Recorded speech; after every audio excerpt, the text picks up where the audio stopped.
മഴ കുറവാണെങ്കിലും കുട്ടനാടിന് ദുരിതം തന്നെ. കിഴക്കൻ വെള്ളത്തിന്റെ വരവ് രൂക്ഷമായതോടെ കുട്ടനാട് വീണ്ടും വെള്ളത്തിൽ മുങ്ങി.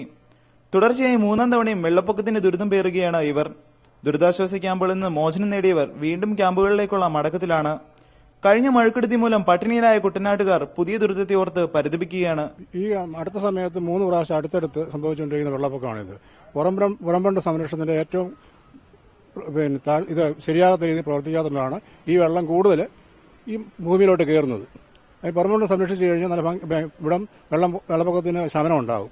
ആലപ്പുഴ ചങ്ങനാശ്ശേരി AC റോഡിൽ ഇന്നലെ മുതൽ വെള്ളം കയറി. കൈനകരിയിലുണ്ടായ മടവീഴ്ച കർഷകരെ ആശങ്കയിലാഴ്ത്തി. 2ാം കൃഷി ഇറക്കിയ കർഷകരാണ് വെള്ളപ്പൊക്കത്തിൽ കൂടുതൽ പ്രതിസന്ധിയിലായിരിക്കുന്നത്.